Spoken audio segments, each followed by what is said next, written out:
Hi everyone, it's Ben here from Cult Commissions. It's an exciting day here in the studio as I get to show you how I've painted up my kill team of the fantastic new plastic Kasrkin from the Kill Team Shadowvaults box set. Games Workshop kindly sent us an advanced copy of this and I couldn't wait to get started on these. The sculpts are fantastic, the level of detail is insane. As a long-term fan of the ASTRA MILITARUM, or the Imperial Guard if you're of a certain vintage like myself, there was no way I wasn't going to be painting these as my own personal kill team. I've decided to go for a classic camouflaged armour look for these as it's such an iconic aesthetic and I feel it's a pretty easily achieved one. So I'll be getting these on the gaming table in no time. We're going to be working from a black undercoat for these. I've applied this with a rattle can, but if you want to use an airbrush and an airbrush primer, feel free. As long as it's a nice even coat, either is fine.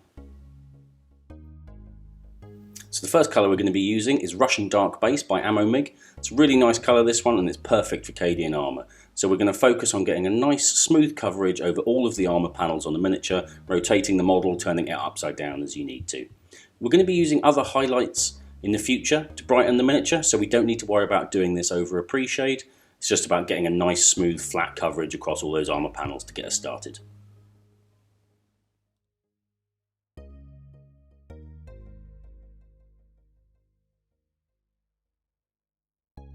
With our base coat sorted, we're now going to go in with dark green by AMMOMIG and start highlighting all those armour panels. We're going to be focusing on the areas that the light's going to hit the most, so it's going to be looking at things like the tops of shoulder pads, the tops of forearms, the highest points of the knee pads, and across the shins. We're looking to create a bit of contrast here between the light and shadow and start defining and mapping out those areas. And it's going to look a little bit better as well having that contrast at distance on the tabletop. And as this is a gaming kill team, that's going to be the main focus.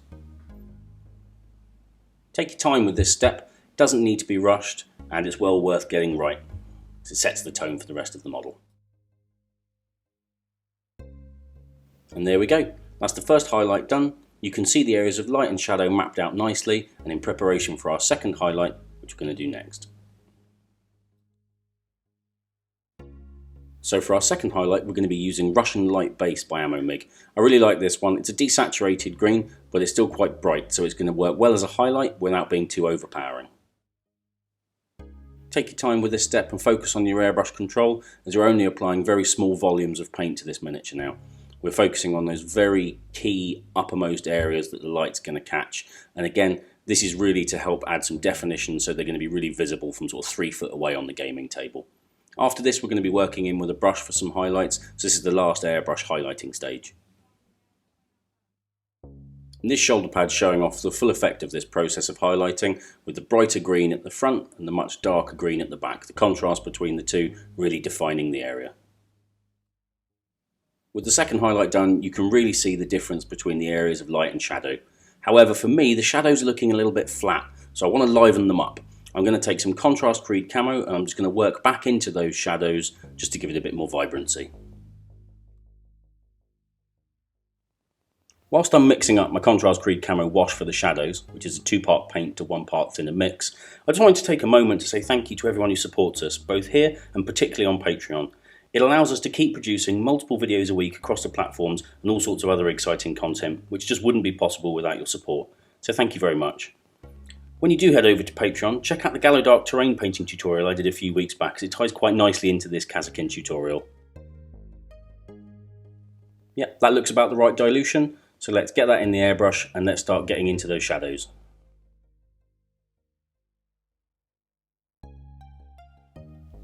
So we're taking that mix, and as I said before, we're going to start to work just into the shadows, and we're going to be angling the miniature to help us with that, so working from, say, underneath, tilting the model so that we're airbrushing upwards, and it's only going to catch on those lower areas, so it's automatically working in the shadows.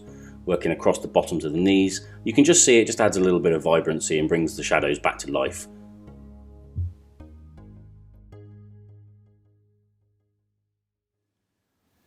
And there we go, with that, that's the bulk of the work for the armour finished. We're going to go back in later and add the geometric shapes as part of the camouflage pattern, but for now we've got it all mapped out, our areas of light and shadow are done.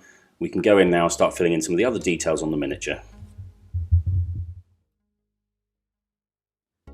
So before I move on to doing some of the other areas of the miniature, I've decided to go back in and do a quick edge highlight on a few of the armour panels. These sculpts are really detailed, and as I'm going to be using them in games, I want to be able to see those details at a distance. So whilst we have these fantastic smooth blends that we've achieved with the airbrush and the transitions from light to dark, I want to add a bit more definition to those areas. So I'm going back in now with the Russian light base and just adding a few quick highlights, nothing too excessive, just on a few key areas. You can see on the top of the knee pads and the shape of the panels that run down the front of them, the rivets on the shins, and that little line there that runs across the ankle. As I say, just to help these pop when they're on the gaming table and working their way through whichever scenario they are no doubt going to be victorious in. Whilst the camouflage pattern is really the star of the show for this colour scheme, the tan fatigues also help set that off. So now we're going to go back in with some Citadel Baneblade Brown and we're going to base coat all of those areas. You're probably going to need to do a couple of coats of this just to get a really nice smooth coverage, but it's well worth the effort because it's going to pay dividends for the future highlighting steps.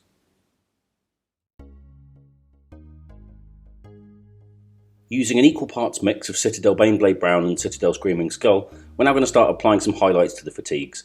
I like to start with what is essentially the hem of the tunic. I find that's quite a nice visual dividing line on the miniature, so I like to get that one in nice and neat and then work above that into the main bulk of the fatigues. They don't really have a lot of sculpted details like folds in these fatigues, so really what we're focusing on is getting a nice neat highlight. You can see here there's a few lines of sculpted fabric on the front, so I'm just leaving a little bit of the Baneblade Brown from the previous stage in the recess, but for the most part we just want to get a nice smooth coat. And there we go, that's the first layer of highlighting done. I think it does need a second highlight just on some of the uppermost areas and for the few sculpted folds in the cloth that are there, sort of along the insides of the elbows, around the backs of the knees, and probably again make a little bit more of that hemline on the tunic. So in order to do that, we're going to take Citadel Screaming Skull and we're going to focus on the tops of the folds of fabric and on some of the larger areas. And remember that because these are gaming miniatures, the goal here is to have them stand out nicely at the distance when you're using them in a game.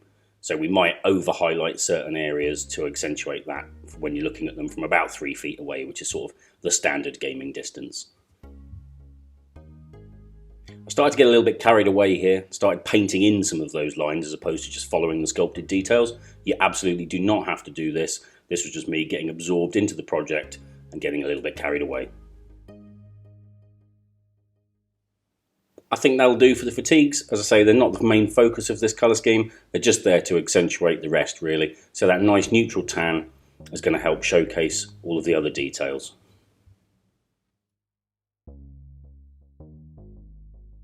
The majority of the rest of the miniature is going to be either black for areas sort of the padding behind the knee pads, some of the straps, the weapon system, or it's going to be a dark metallic like some of the areas on the weapon or some of the additional bits of kit.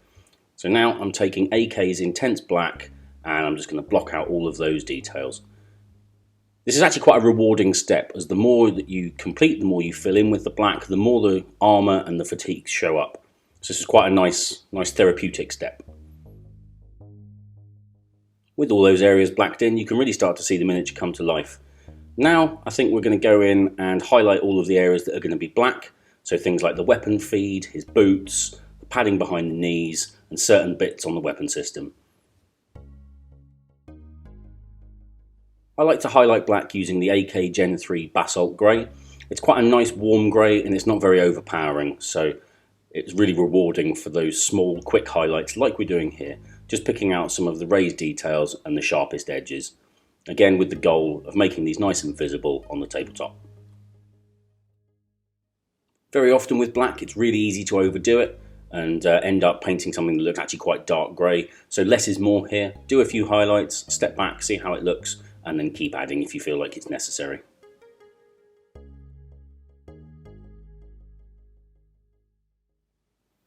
Now I'm going to use AK's Gen 3 Acrylic Medium Grey just to sharpen up one or two of those highlights in key areas. So you can see here I'm working on the padding behind the knee, I'll do a few on the weapon system, some on his kit, and definitely on those feed tubes. It's a nice rewarding highlight. You can see here on the boot, I'm only doing very small volumes, focusing on the uppermost areas, just the bits that are going to catch the most light. I don't really want there to be too many metallic areas on this miniature, and what there is I'd like to be quite subdued, so I'm going to be working here with quite a dark silver. I'm using Vallejo's Air Metal Gunmetal Grey to do this. If you've never used these paints before, they're really good through an airbrush, but they're also fantastic for base coating by hand with a paintbrush. The way they're thinned for airbrushing makes them flow really nicely and they go on really smoothly. If you haven't used them before, I highly recommend them.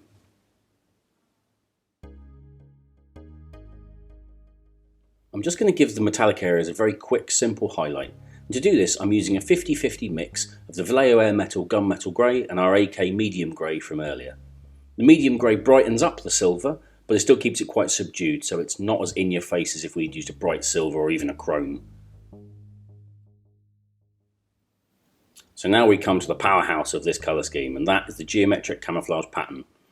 To do this, we're going to be first blocking out the shapes using AK's Gen 3 Medium Grey.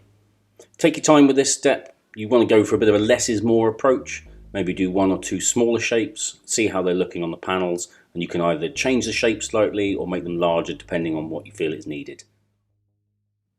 When doing these shapes, remember that we're going to be filling in the centre of these in a minute with a darker brown, so you always want to have at least one of the edges in contact with the edge of the panel. Otherwise the effect looks a bit strange. Using Citadel's Mournefang Brown, we're now going to fill in the centre of those geometric shapes. Take your time with this step, it's worth the effort, and remember to leave a perimeter of the medium grey showing around that brown. I'd say this step is definitely the most complicated of the entire scheme, and it's certainly one that requires a steady hand and a little bit of patience. Don't worry if you get brown over the edge of the medium grey and you have to go back in. Take your time, probably use a 00 brush and just neaten up that border where required. It's the camouflage that really makes and unifies this scheme, so it's definitely worth spending a little bit of time on this one. The final area to concentrate on with these miniatures is his belt kit. So we're going to take Citadel Rhinox hide and we're going to do a nice neat base coat over all of the pouches and his webbing belt.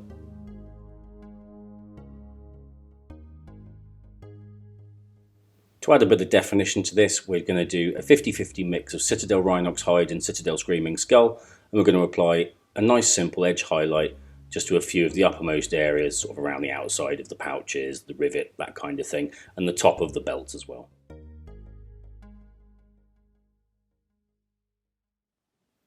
I had now intended to show you how I did the blue lenses on the helmets, but my camera had other ideas and the footage wasn't usable. So we're going to put some links in to other Cult of Paint videos where we've painted various lenses in the past, and you can use these techniques on these miniatures. There's very little difference in the process, it's just the shape of the lens that changes. I've gone for blue lenses for mine, but you can see in this Karl Kopinski artwork that they've actually used some orange there, so feel free to alter the colour as you like. So I'm basing these Kasrkin on the 25mm Necromunda bases, mainly because Games Workshop haven't yet released those fantastic new Void War bases that they teased on the anniversary. So for these, real simple recipe, just starting out by giving the bases a coat of Vallejo Air Metal Gunmetal Grey. Put this through the airbrush, making sure it's a nice even coverage. Then we're going to move on to Citadel Castellax Bronze, just do a few patches, just to break up that silver.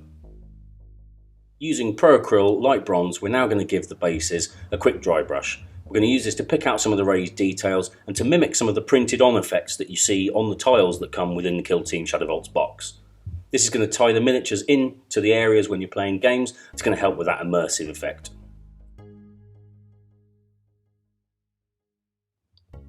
Another printed effect you see on the boards from Shadowvaults is there's some quite funky lighting. It's a bit of red, a bit of blue, a bit of purple. So here I'm taking Citadel Flesh Tearer's red contrast. I'm just going to do a little patch across the side of the base in red. Again, just to help with the immersion between the figures and the gaming board itself. No 40k gaming board would be complete without a bit of grime, so we're using some Gharagaks sewer here, and we're just going to put this on in a few little patches. To enhance that weathered effect, we're also going to do a little bit of sponging using AK Intense Black. I'm just going to target the sides of the base and some of the larger panels on the top. It's just breaking up that colour really and adding a further layer of depth to the grime and grit that's attached. And it's also again going to mimic some of the effects printed on the gaming tiles. With all the colours and the weathering applied, I just want to tone it down a little bit, so I'm going to use some Citadel Nuln Oil Gloss, and I'm going to apply this in a nice even layer across the whole base. I'm going to do this with a brush rather than the airbrush so I can get a bit of control and make sure it goes into all the recesses.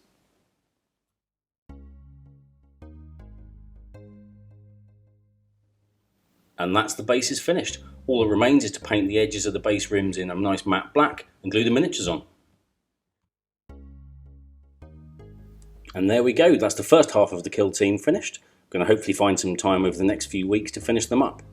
I've really enjoyed this painting scheme, and it's something that I don't normally do. Very often I like to vary from what's on the box, but this is such a classic scheme, it absolutely had to be done. Very happy to have been able to share that with you guys, and I hope you've enjoyed it. If you have, please let us know in the comments, and let us know how you're going to be painting your Kasrkin. Are you going to do this scheme, or are you going to do something a bit different? And we'll see you again next time.